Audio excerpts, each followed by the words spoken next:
And joining us now is Umar Aliyu, who is the CEO of Goldwater and River Sands Consult. Good morning to Mr. Aliyu. Good to have you. Now let's begin with the comments by the second in command in the country, Yemi Oshibajo, who says we need more arms and more men needed in terms of security. Do you agree with that position? It's not about more men, my dear.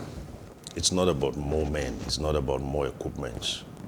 You can bring all the men on earth to this situation. Until we get the basics right, it's nonsense. Sorry, but that's the word. Mr. Vice President, take your hands off this. Place your chieftains on their toes. Let them do the talking. What does the Vice President know about security? I'm sorry, but that's the fact. What does he know about security? So what's the answer? It's not about more men. If the men of the armed forces and police and all the agencies they can hold hands across Nigeria until they learn to think in the grain, nothing is secure. Democracy is government by the people, for the people, with the people. So why can't security in a democracy be for the people, by the people, and with the people? Police is recruiting what for community policing? Let's define community policing. Community policing is not police policing. Community policing is when a community polices itself. Go check it out.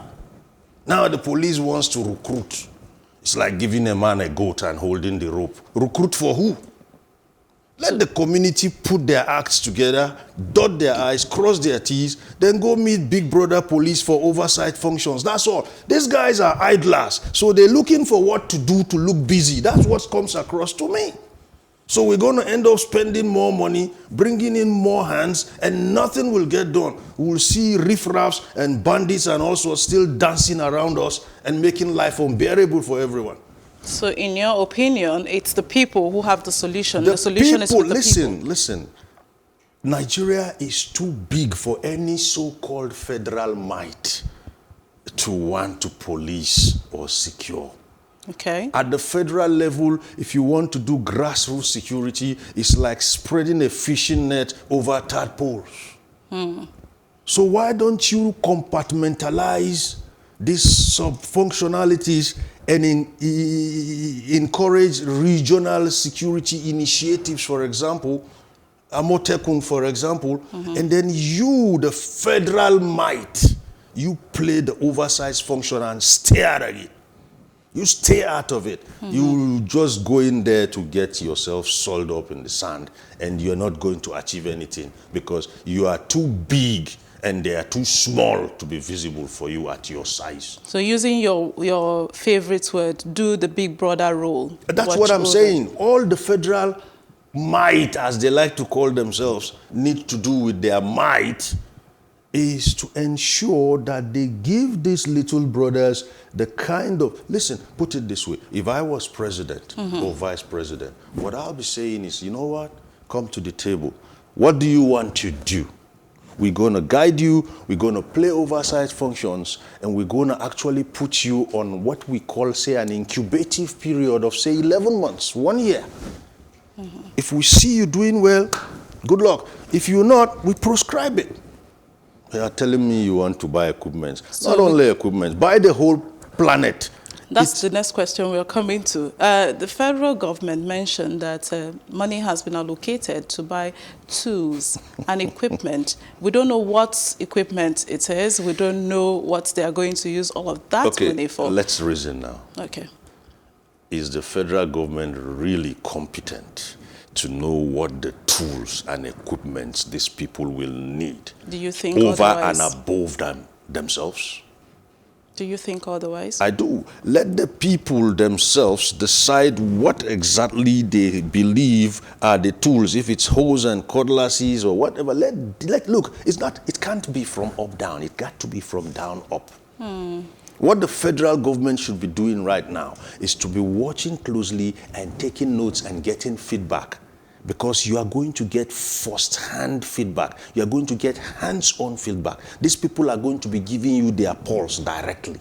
You are sitting down there, and so what tools do you want to bring to them? The same thing happens when we kit our armed forces, for example. Then you hear things like they went and came with refurbished tools. They went and came with tools that had been retired and put in some graveyard arsenals and painted them and gave it to us, and the tools were failing on the battlefield. The guns were dying. No, what you simply do is let that pointsman tell you what he wants. If you got to buy a toy for your son, will you just go walk into any shop and pick anything? No, he's going to tell you, Daddy, I want this. And then if you want to surprise him, you go get it. Let them decide the tools they want. And when they decide the tools they want, you look at it. And when you look at it, I say, okay, with this kind of equipment, what do you think you can achieve? You see, whether the federal government likes it or not, native ability in matter security rests with the grassroots. Indigenous knowledge. And every point, every inch of this country is grassroots. Forget about what we call them as states or FCT or what do you call it. Those who know the ground are actually down there. So what you need to do is allow it to grow from down up. Then you're going to get feedback. Police work becomes easier. Military work becomes easier. Right now, they're just busybodies. That's what I'm saying. Let's go back to community policing. The IG also said that they started recruiting and they're speaking with traditional rulers whom you know are the people, the ones in charge of these grassroots people you're talking about. However, it's also added that this will be a voluntary service. There will be no salary at all, given to these people. How do you respond to that, that idea? Is that the way to go? Is that the best option that we have on the table right about now? That idea, with all due respect, Mr. IG of Police, is a stillborn idea. It's going to arrive dead. Why do you think so? So they should come and do voluntary work. Let's do the statistics. 102 million youths in Nigeria are between the ages of 18 and 34. Definitely you're not going to recruit pensioners. That's right. So you're going to go into that pool to draw these voluntary people that are coming here to do jobs, right? 65% of the country's population. Beautiful. Now, 65% of the country's population, young men who are exuberant, young men who are looking to a future, young men who have plans, marriage, buy cars, whatever. Then you give them security designations for free, voluntary. And then I come with my weapons and I throw $1 million at him. What do you expect him to do? He's going to somersault. Mr. IG, wear your thinking cap, please. So for you, this is not an option that's No, viable? Even if you want it to be voluntary, it shouldn't be coming from the police. It's like an NPC calling you to come and do voluntary work when their boss just married 2 children out and all the aircrafts on earth were landing in Borno. Are you going to do that? No. If the traditional rulers and the communities were left to do their recruitment based on this native ability, based on that bond of son to his community, you're going to see people come and do it voluntary. But the IG is telling you to come and do voluntary work. No. It doesn't work that way. Okay. So, again, there are complex security issues, as you have identified, and as we do know also as Nigerians. But when we hear the second in command saying things like, we need more of men, we need more of weapon, does that speak to the fact that maybe we should be worried about our security architecture in the country? I recall, was it early this year or late last year now? Sorry, I can't quite fix the date. The National Security Agency brought out a very wonderful essay. I call it essay. It's meant to be a national security statement or a national security strategy document. Okay. You know why I call it an essay? No, unless you tell me. Good. Until we begin to see fruition, manifestation on the ground, it's an essay. Honestly, it was well written, well, punctuated. Everything was fine. It was just flowing. So I know some people really sat down and wrote a wonderful document. But that document remains in essay form until we see manifestation. Now, coming back to your question about the Vice President's statement. The Vice President is actually ceremonially voicing what his chieftains have told him. But I don't think his chieftains thought in the grain. Let me tell you something. Let's leave Nigeria. You sit out there as a foreigner, okay? And you've just come into this country for the first time. And while you came into this country for the first time, right from the port of entry to your destination, you observed security. What do you see? You're going to see our policemen looking nothing like what you know out there. And this is a country that is 50 plus years old, 58 now, is it 59? 59. You're going to see the kind of weapons that you probably see in museums in your country hanging around their necks. To make matters worse, they are not masters of these weapons they hold. What am I trying to say? That's a huge statement to make. Oh, yes.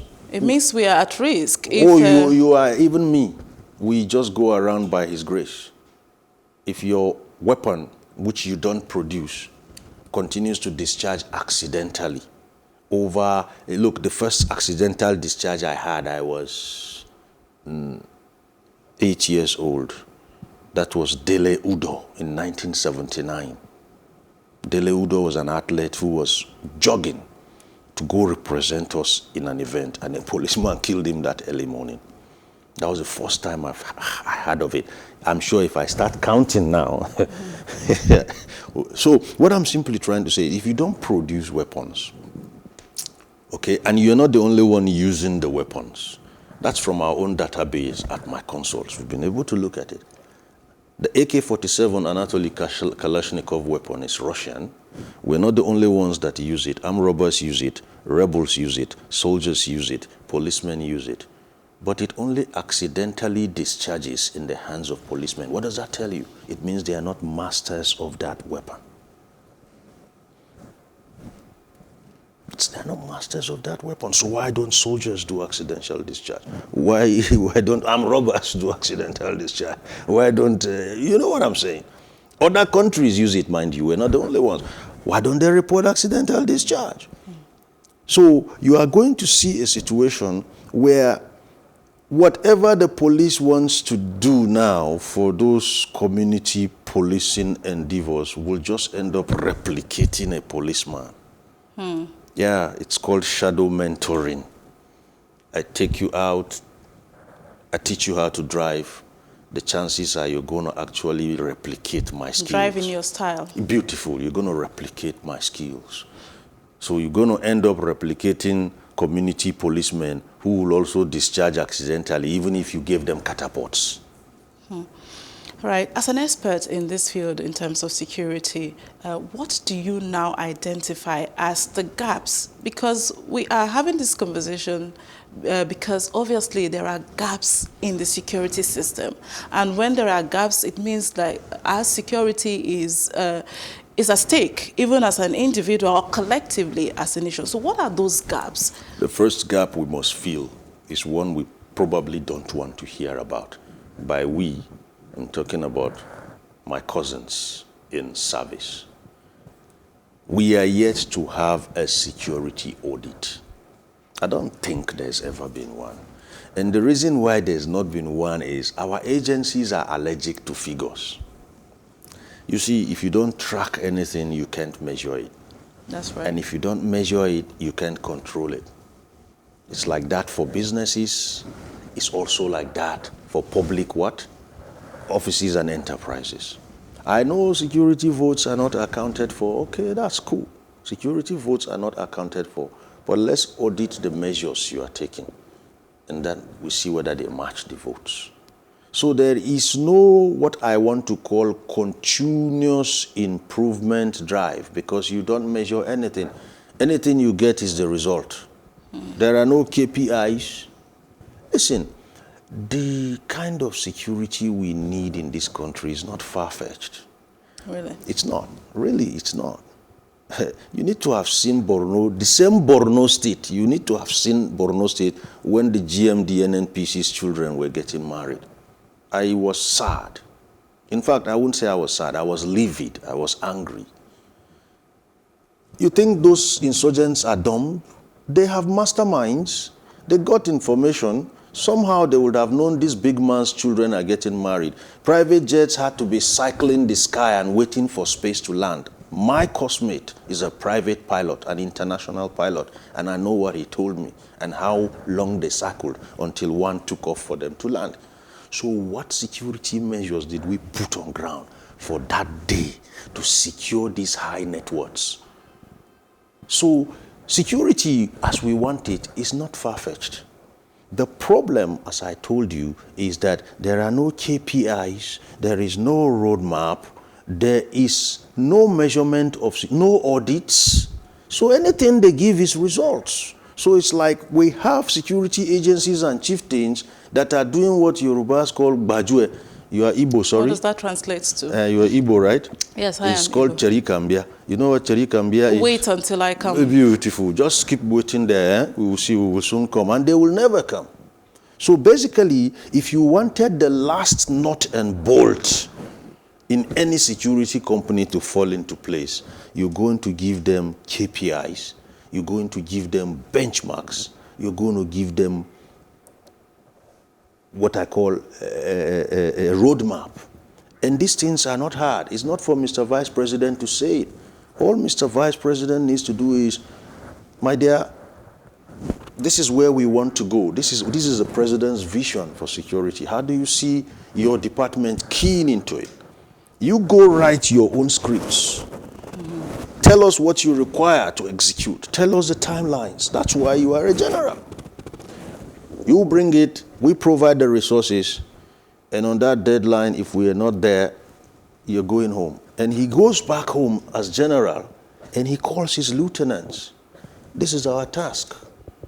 You lieutenants, my different battalion or brigade commanders, how do you see yourself marrying up into this? What role do you see yourself playing to drive the success of this task?